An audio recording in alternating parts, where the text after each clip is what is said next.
तेणु आज समस्ते आश्चर्यचकित हो निज निज भितर चाहा होती जे जो द्वारकापुर में माछी पड़े नवखंड से जगार किए आसब चोरी कर नहीं तो असंभव कथा ताले गले कुआड़े रुक्मिणीकर पुत्र गले कुआड़े ये द्वारकार उत्तराधिकारी गले कुआड़े तेणु आज समस्ते आश्चर्यचकित होती भीष्म राजन दिनी रुक्मिणी सिंहसी प्रत्यक्ष रे महालक्ष्मी हरिपाट बंशी गोविंद माधव कृष्ण श्रीमधुसूदन गोविंद माधव कृष्ण श्रीमधुसूदन सबु करी सरधा जे ज्येष्ठ पुत्र ठारे एड़े कर्म कला केहू एथिर भितरे एड़े कर्म कला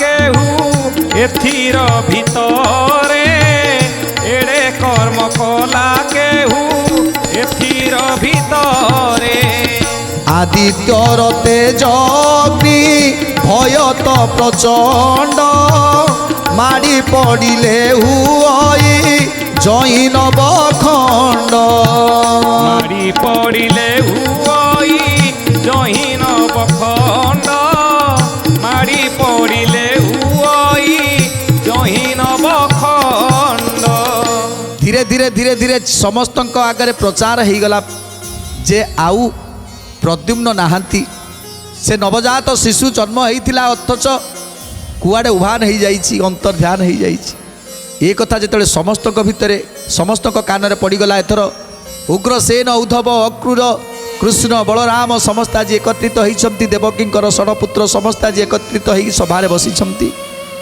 आज समस्ते चिंता करुँच जो द्वारकापुर को आसवाई गोटे मछीटे साहस करे ना गोटे पिंपुड़ीटे साहस करें कहीं पिंपुड़ीटे हेले सुदर्शन चक्र द्वारा खंड विखंडित हो तेणु तेणु ये जगार आसब किए ताकू चोरी कर नब किए ये कथा तो असंभव ताले कौन हो थाई पारे तेणु आज बलराम कहते ये सबू कृष्णर माया ये सबू केवल आम कृष्णर मो कन्हईर माया निजे सबुकिछि जानी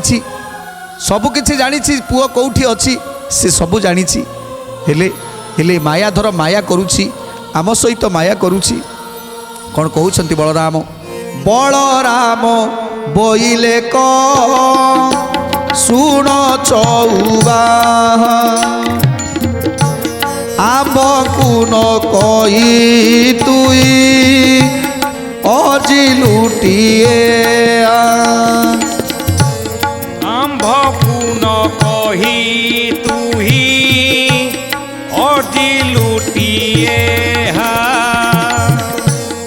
आम्भ कुन कही तुही अजी लुटिए अद्य पाट बंशी तोर अटई रुक्मिणी तार गर्भरु जात हेला पुत्र मणि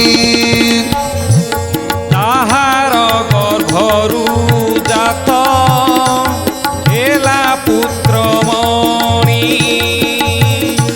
ताहार गर्भरु जात हेला पुत्र मणि तेणु आज बलराम कहते हे कन्हई मु जानी ये सबू तोर माया नहले ये द्वारकापुर को कई जने आसब आ चोरी कर नहीं जीव एक कथा संभव नुहे कौन है मत सत कथा कह कहरे कन्हई आज समस्त आखिरे कहीं लुह देउचु जे जे द्वारकापुर उत्तराधिकारी जे ज्येष्ठ पुत्र आज आम समस्तंकर से जीवन आज आज तार अपहरण होती तेणु कहरे कन्हई आम धैर्य धरी पारुनु कह तेणु प्रभु कहते भाई ये सबू तो विहिर विधान कपाल रे जहाँ लेखाही ता सबू भोग करने को पड़ो।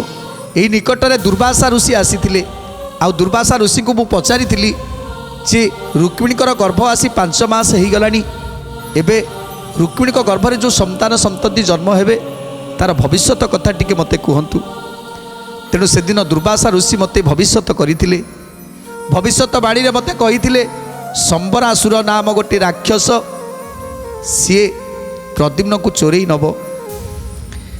ଦୁର୍ବାସାଙ୍କ ପାଖରୁ ଶୁଣିଥିଲି। ତେଣୁ ଆଜି ତା ହିଁ ସତ ହେଇଛି ଯେ ଅନ୍ତୁଡ଼ିଶାଳରୁ ନିଶ୍ଚିତ ସେ ସମ୍ବରାସୁର ହିଁ ଚୋରି କରି ନେଇଛି।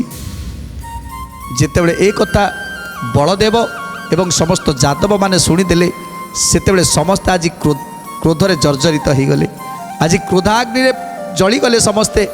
ତେଣୁ ଯେତେବେଳେ ପ୍ରଭୁ ଶ୍ରୀକୃଷ୍ଣ କହିଦେଇଛନ୍ତି ଯେ ଦୁର୍ବାସା ଋଷିଙ୍କର ଭବିଷ୍ୟବାଣୀ ଥିଲା,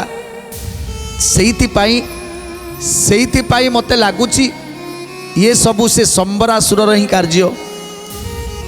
ଏ କଥାଟା ଚାରିଆଡ଼େ ପ୍ରଘଟ ହୋଇଗଲା।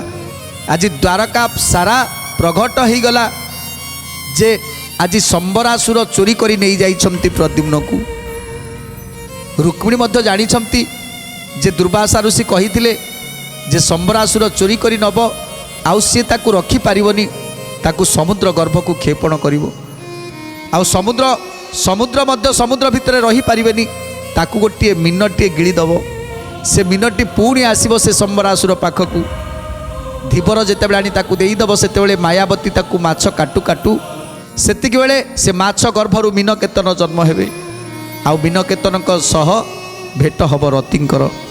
ଏ କଥା ରୁକ୍ମିଣୀ ଜାଣିଛନ୍ତି ବୋଲି ତାଙ୍କ ମନରେ ଦୁଃଖ ଥିଲେ ମଧ୍ୟ ଶୋକ ଥିଲେ ମଧ୍ୟ ସବୁ କଥାକୁ ଚିନ୍ତା କରୁଛନ୍ତି। ଯାହା କପାଳରେ ଲେଖା ଅଛି ତାହା ହିଁ ଦିନେ ହେବ। ତେଣୁ ମୋ ପୁଅ ମୋ ପାଖକୁ ସେ ଦିନେ ନିଶ୍ଚୟ ଆସିବ। ଦୁର୍ବାସା ଋଷିଙ୍କର ବାଣୀ କେବେ ମିଥ୍ୟା ହେବନି।